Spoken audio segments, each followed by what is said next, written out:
그래서 이거랑 해고 예고 수당이랑은 별개예요. 실수하면 무조건 해고.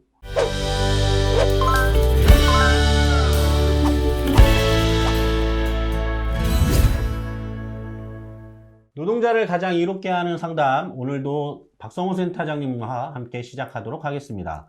안녕하세요. 네, 안녕하세요. 네. 오늘 상담은 어떤 상담인가요? 갑자기 해고 통보를 받으신 분인데요. 해고 예고 수당 받을 수 있냐 이런 이제 문의를 주신 사례입니다.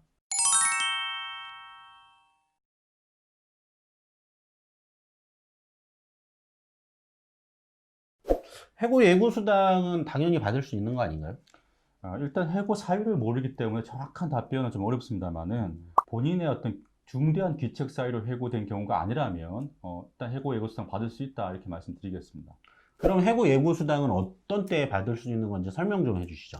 우리 근로기준법은 사용자가 근로자를 해고하고자 하는 경우에는 반드시 30일 전에 예고하게 돼 있고요. 네. 예고를 안 했다 그러면 30일치의 통상임금을 지급하게 돼 있습니다. 근데 다만 이제 예외가 한 세 가지 정도 있는데요. 근무 기간이 이제 3개월이 안 된 경우, 현재 사변, 회사가 이제 부득이한 사유로 사업을 계속할 수 없는 경우, 본인의 어떤 중대한 귀책 사유, 고의로 회사의 큰 손실이나 어떤 사업에 막대한 지장을 초래하는 경우로서 고용노동부 령에서 정하고 있는 사유에 해당되면은 역시 해고 예고를 안 할 수 있는데요. 그 근로기준법 시행 규칙에 그 내용들이 열거되어 있는데 한마디로 얘기하면은 고의로 거의 범죄 수준의 행위를 해서 회사에 막대한 손해를 끼친 경우, 이런 경우가 이제 예외입니다. 해고 예고 수당을 30일 전에 이제 해야 된다고 되어 있는데 20일 전에 예고를 해서 그러면 10일분만 주는 거, 이런 건 가능한가요? 그것도 안 되죠. 그러니까 우리 법은 30일 전에 예고하게 돼 있고 30일 전에 예고 안 했으면은 해고 예고 수당 줘야 되는 겁니다. 그래서 예를 들어서 29일 전에 예고를 했다. 역시 마찬가지로 30일치의 통상임금을 해고 예고 수당을 줘야 됩니다. 그러면 해고 예고 수당을 안 주는 것도 이건 범죄 행위인 거죠. 그렇죠. 이 해고 예고 수당을 안 준 경우에는 2년 이하의 징역 또는 2천만 원 이하의 벌금형에 처하도록 처벌 규정이 있습니다. 회사에서 만약에 이런 거 안 하면 또는 실수하면 무조건 해고, 단서를 붙이거나 조건을 붙이는 경우에 해고 예고를 한 거라고 볼 수 있는 거 아닌가요? 조건이 붙어 있는 해고 예고는 적법한 해고 예고가 아니라고 봅니다. 그래서 이런 경우에 비록 30일 전에 예고했다 하더라도 적법한 해고 예고를 한 것은 아니기 때문에 30일치의 통상임금을 해고 예고 수당으로 줘야 됩니다. 그러면 해고 예고를 했다고 해서 정당한 해고라고 볼 수는 없는 거죠. 해고 예고를 했냐 안 했냐라고 하는 것은 그 해고가 정당한 적법한 해고이냐라고 하는 것과는 전혀 별개의 문제입니다. 해고 예고를 안 했다고 하더라도 그 해고는 정당한 해고일 수 있고요. 해고 예고를 했다고 해가지고 그 해고가 적법한 해고다. 또 이건 아닌 거죠. 네. 그러면 해고 예고 수당을 안 줘서 노동청에 신고하는 것과 별개로 부당해고에 대한 구제 신청은 따로 할 수 있는 거죠. 그렇죠. 좀 구분이 되는데요. 해고 예고 수당 미지급 이거 노동청에 이제 진정을 제기할 사안이고요. 네. 해고 자체가 부당하다라고 했을 때는 노동위원회에 부당해고 구제 신청을 할 수가 있죠.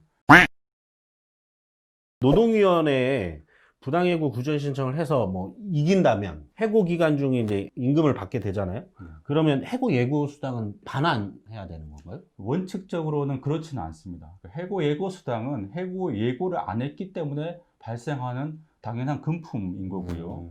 노동위원회에서 이제 부당해고 판정 내려지면은 해고 기간 동안에 임금 상당액 지급하라 이런 이제 명령이 내려지지 않습니까? 네. 그래서 이거랑 해고 예고 수당이랑은 별개예요. 다만 이제 노동위원회는 약간 좀 다른 이제 어떤 실무를 보이고 있기도 한데요. 그러니까 해고 기간 동안의 임금 상당액을 좀 산정해서 합의금을 산정할 때는 예를 들어서 뭐 해고 기간이 3개월이었어요. 한 달치 해고 예고 수당을 받았더라 하면 그럼 한 두 달치 받는 정도에서 좀 이렇게 합의 보면 어떻겠냐 이렇게 좀 판단하는 경향이 없지는 않습니다. 네. 약간 이제 문제 있는 경향이다 이렇게 이해하시면 될 것 같습니다. 네. 해고 예고 제도는 5인 미만 사업장에도 적용이 되는 건가요?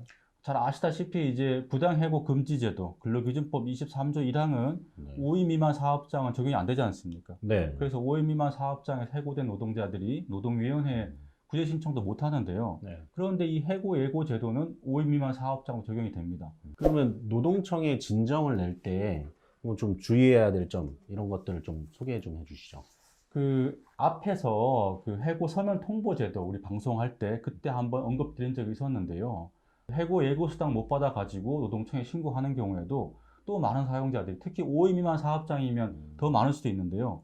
나는 해고한 적 없다 이렇게 거짓말하는 경우가 많죠. 그래서 어쨌거나 해고 사실 자체에 대해서는 다툼이 없도록 해고된 거 맞다라고 하는 녹취든 뭐 문자 메시지 답장이든 이런 걸 꼭 확보하실 필요가 있겠습니다. 그러면 지금 이 상담을 요청하신 분은 이제 해고 예고 수당을 받고 싶다 이런 네. 입장인데 구제 신청 관련해서는 자문해 주실 내용이 없는 건가요? 저는 개인적으로는 일단 복직 의사가 없으시다 하더라도 노동위원회 부당해고 구제 신청을 한번 해보실 것을 권해드리고 싶어요.